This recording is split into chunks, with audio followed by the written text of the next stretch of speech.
Vamos estudar sobre Jisho, fenômenos, e Ichijikansu, função de primeiro grau.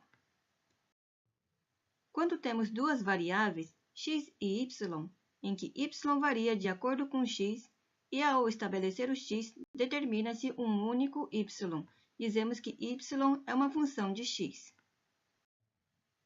Variáveis são letras que podem ser de vários valores. Em seguida, função de primeiro grau é uma função que representa o y na equação de primeiro grau de x.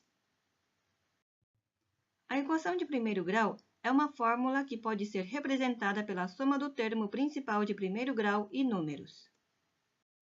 Para finalizar, vamos falar sobre como representar as fórmulas gerais.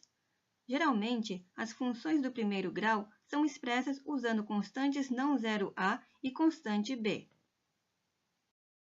Na fórmula abaixo, a representa o percentual de variação. Percentual de variação igual a volume aumentado de y sobre volume aumentado de x. Então, vamos fazer o exercício. Aperte o botão pausar e resolva o exercício.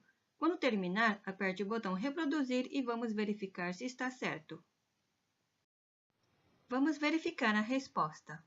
Número 1. É uma função de primeiro grau porque y pode ser representado pela soma dos termos e números de primeiro grau. Número 2.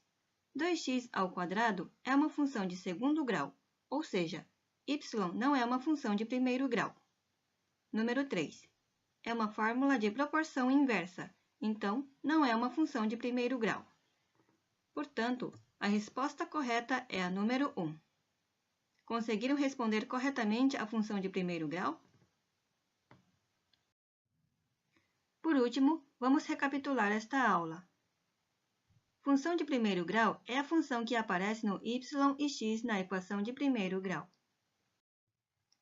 Em geral, as funções de primeiro grau são expressas usando constantes não zero a e b. Na fórmula abaixo, mostra o percentual de variação. Percentual de variação igual volume aumentado de y sobre volume aumentado de x. Terminamos aqui o estudo de hoje.